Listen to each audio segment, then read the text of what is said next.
সুপ্রভাত বন্ধুরা, মিষ্টি পৌলমী ব্লগে আবারও একটি নতুন ভিডিওতে তোমাদের সকলকে স্বাগত জানাই। আশা করছি তোমরা সকলে খুব ভালো আছো আর আমিও খুব ভালো আছি। আজকে সোমবার, এখন বাজে সকাল 7:30। তো এখন থেকে তোমাদের সাথে নিয়ে ভিডিওটি শুরু করলাম।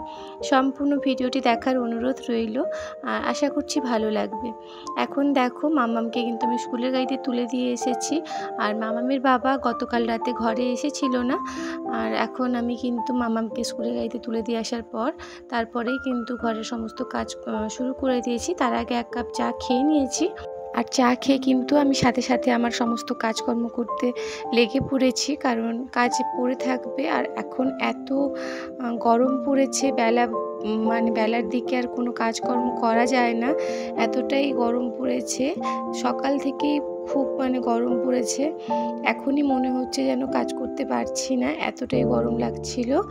আর দুপুরের দিকে তো উনুনের ধারে রান্না করতে ভীষণই কষ্ট হয়ে যায়। ওই জন্য আজকে একটু তাড়াতাড়ি ভাবছি রান্নাটা শেষ করে নেব। তো দেখা যাক কত তাড়াতাড়ি রান্নাটা শেষ করতে পারি। সমস্ত কাজ শেষ করে আমি আসলে রান্নার কাজে যাই, কেননা রান্নার কাজে ঢুকে গেলে আর এপাশের কাজগুলো করতে আমার অনেকটা লেট হয়ে যায়। আসলে আমি তো সকালে তেমন কিছু খাই না, ঠাকুর পুজো করার পরেই খাই। তাহলে আমি যখন রান্না করে আসি তাহলে অনেকটা লেট হয়ে যায়, তখন আমি স্নান করে ঠাকুর পুজো করতে আরও বেশি লেট হয়ে যাবে। ওই জন্য আগে আমি ঘরের টুকটাক যে সমস্ত কাজ থাকে ওইগুলো শেষ করে আমি স্নান করে ঠাকুর পুজো করে খেয়ে তারপরে রান্না বসাতে যাই। আর ততক্ষণে অনেকটা লেট হয়ে যায়। আর এখন যে গরমে প্রচণ্ড অসুবিধা হচ্ছে, ভাবছি আরও একটু সকাল সকাল ঘুম থেকে উঠে সমস্ত কাজগুলো ভাবছি শেষ করে রাখবো।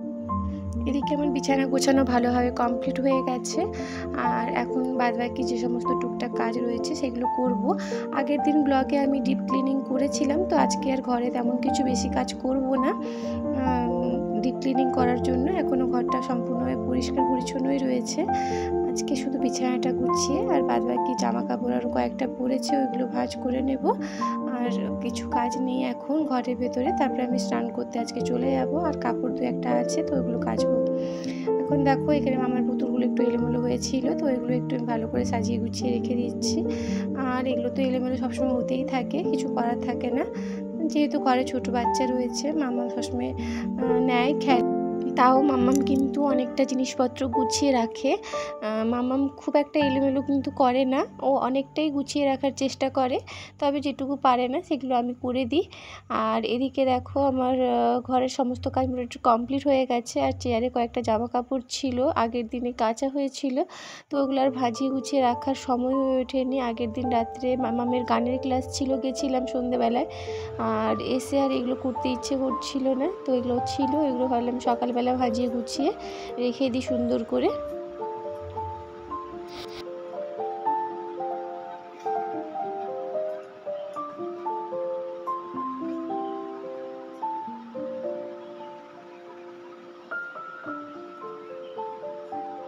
আর এদিকে আমার জামা কাপড় প্রায় গোছানো কমপ্লিট হয়ে গেছে।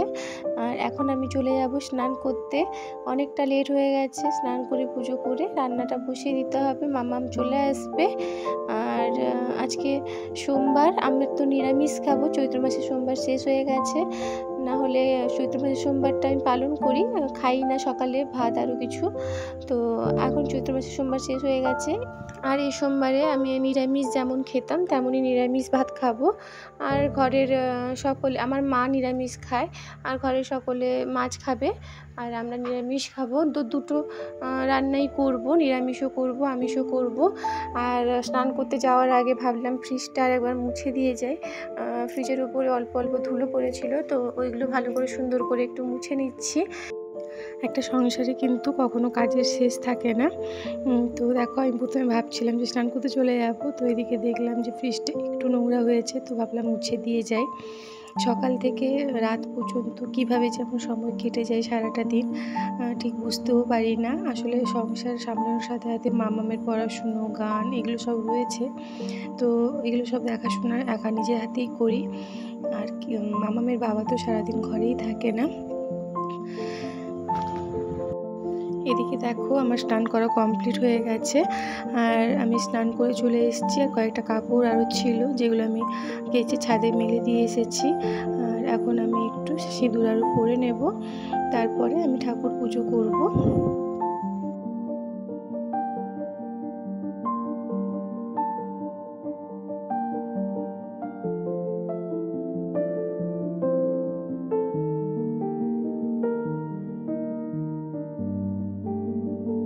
এখন চুলটা পুরো সম্পূর্ণ ভেজা রয়েছে, তো এখন আর চুলে চিরুনি দেব না। ভেজা চুলটা শুকিয়ে যাক, তারপরে চিরুনি দিয়ে আঁচড়ে নেব। আর এখন দেখো আমি ক্লিপটা আটকে দিয়ে সিঁদুরটা আগে পরে নিচ্ছি, তারপরে ঠাকুর পুজো করব। এখন অলরেডি 10টা বেজে গেছে। আমি ভাবছিলাম যে গরমকাল এসে গেছে, তো একটু তাড়াতাড়ি রান্নাটা শেষ করে রাখবো, কিন্তু এই কাজ ওই কাজ করে আমার অনেকটা লেট হয়ে যায়। সব সময় রান্না করে উঠতে আমার 12:30টা তো বেজেই যায়। আর অনেকগুলো রান্না থাকে, আমার নিরামিষ আলাদা করি, আবার আমিষ আলাদা করি, তো এরকম করে উঠতেও অনেকটাই দেরি হয়ে যাবে। আজকে 12:30টা বেজে গেছিলো, 1:45 মতন বেজে গেছিলো। আর এখন দেখো আমি তুলসী মন্দিরটা ভালো করে ধুয়ে নিচ্ছি, আর তারপরে পুজো করে ভাতটা বসিয়ে দেব। তারপরে মাম্মাম এলে মাম্মামকে আজকে ভাবছি একটু গরম ভাতে জল দিয়ে লেবু দিয়ে মাম্মামকে একটু খেতে দেব। আর মাম্মাম ভাত আরও খেতে অতটা ভালোবাসে না, কিন্তু ভাতে জল ঢেলে দিলে খেতে খুব ভালোবাসে। তো রোদ থেকে আসবে, একটুক্ষণ পাখার তলায় বসার পরে ভাবছি গরম ভাতে জল ঢেলে খেতে দেবো। আর এদিকে দেখো আমি ডালটা সিদ্ধ বসিয়ে দিচ্ছি। ভাত আমার অলরেডি হয়ে গেছে, আর এখন ডালটা সিদ্ধ বসিয়ে নিলাম। এই গরম পড়েছে, আজকে একটু টক ডাল খেতে ইচ্ছে হচ্ছিল, তো আম দিয়ে টক ডাল করব। গাছে আম পড়েছিল, তো আমটা দিয়ে ভাবছি টক ডাল করব। ডালে ফোটার পরে ডালে দেখো কিছু কিছু ফেনা ফেনা মতো বের হয়, তো ওগুলো বের করে নিলাম। আর এদিকে আমটাও একটু জলে ভাপিয়ে নিয়েছি। তারপরে দেখো ডালটা আমি ছুঁক দিয়ে নেব। আর টক ডালটা আমি ছুঁক দেওয়ার সময় সর্ষে ফোড়ন ব্যবহার করি। ওই শুকনো লঙ্কা দিয়েছিলাম, আর তারপরে 5 ফোড়ন অল্প একটু দেওয়ার পরে একটু সর্ষে ফোড়ন দিয়ে তারপরে আমি টক ডালটা ছুঁক দিয়েছিলাম। আর টক ডালে সর্ষে ফোড়ন দিয়ে ছুঁক দিলে টক ডালের সেন্টটা খুব সুন্দর হয়। এদিকে দেখো আমি ভালো করে ফোড়নগুলো দেওয়ার পরে কিন্তু ডালটা দিয়ে দিয়েছি। আর আম দিয়ে আমার টক ডালটা খেতে ভীষণই ভালো লাগে। এই গরমের সময় বিশেষত আম দিয়ে টক ডালটা আমার খুব প্রিয়।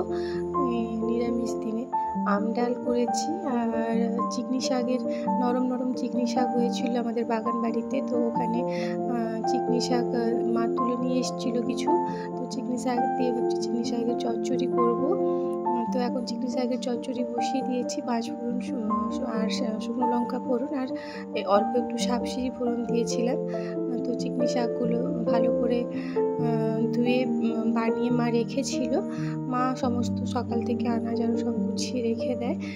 মা সকালে উঠে বাগানে আরও যায়, বাগান আরও দেখাশোনা করে। মা ঘরের কাছে তেমন করার সময় পায় না, বাইরের বাগান আরও দেখাশোনা করে। আর ঘরে আনাজ আরও করে দেয়, মাছ আরও এলে কেটে দেয়, ওইগুলো মা করে দেয়। আর বাদবাকি সমস্ত কাজ আমি একা হাতে নিজে করি।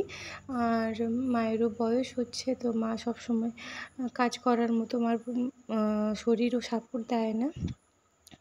আর এখন দেখো আমি চিকনি শাকের জন্য যে সবজিগুলো কেটে রেখেছিল মা, ওইগুলো আমি আগে একটু তেলের মধ্যে ভেজে ভেজে নেব। তারপরে ভাজা হয়ে গেলে একটু হালকা করে তার মধ্যে আমি চিকনি শাক দিয়ে একটু নাড়িয়ে চাড়িয়ে জল দিয়ে তারপরে কিন্তু ঢাকা দিয়ে রেখে দেবো। আর চিকনি শাকের চচ্চড়ি দিলে আমার কমপ্লিট হয়ে যাবে। আর মাম্মাম আবার আলু ভাজা খেতে খুব ভালোবাসে, তো ডাল হয়েছে, তো আলু ভাজা হলেও খুব ভালো লাগে খেতে, তো ওই জন্য আলু ভাজাও করব। আর বাবা আমাদের মাছ ছাড়া একদম খেতে পারেন না, মানে বাবার প্রতিদিন বলতে গেলে মাছ দরকার হয়, মাছ খেতে খুব ভালোবাসেন আর কি। তো বাবার জন্য ভাবছিলাম যে আজকে মাছ করব না, তো বাবা বললেন যে মাছ করতে, তো মাছ করব। ফ্রিজে ছিল, আগের দিনে মা নিয়ে এসেছিলো মাছ, ছিল ফ্রিজে, সেই মাছটা ভাবছি বাবার জন্য। বাবার জন্য তো বেশি তেল মশলা দিয়ে হয় না, ওই জিরার ঝোল টাইপের করব। বাবার তরকারিটা আলাদা করে করব। আগে আমার তরকারিগুলো রান্না করে নিই, তো বাবার তরকারি তারপরে করব। এদিকে রান্না কিন্তু প্রায় কমপ্লিট হয়ে গেছে। আর এখন দেখো আবার দেখা হচ্ছে সন্ধেবেলা তোমাদের সাথে। সন্ধেবেলা মামাম বায়না করছিল সুজি খাবে, তো মামামকে একটু সন্ধেবেলা সুজি করে দিয়েছি। আজকে আর দুধ বিস্কিট দিইনি, তো সুজি করে দিচ্ছি দুধ দিয়ে। আর আজকে দেখো, আজকে আমাদের রাত্রে হবে ছোলা ডালা রুটি।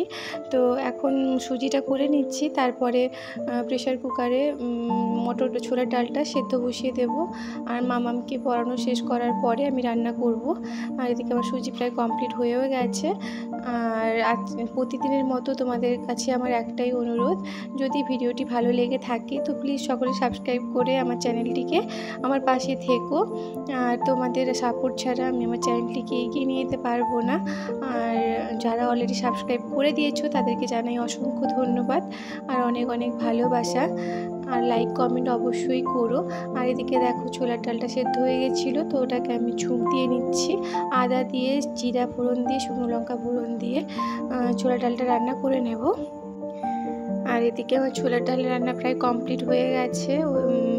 সেদ্ধ ছোলাটা দিয়ে দিলাম, ছোলার ডালটা। আর এখন ওতে অল্প একটু জল দেব, তারপরে ওটা একটু ফুটলে তারপরে নামিয়ে নেব। আর রুটি করা আমার অলরেডি কমপ্লিট হয়ে গেছে। আর আজকের ব্লগটা কন্টিনিউ করব না, এখনকার মতো টাটা, আবার দেখা হবে নেক্সট ব্লগে।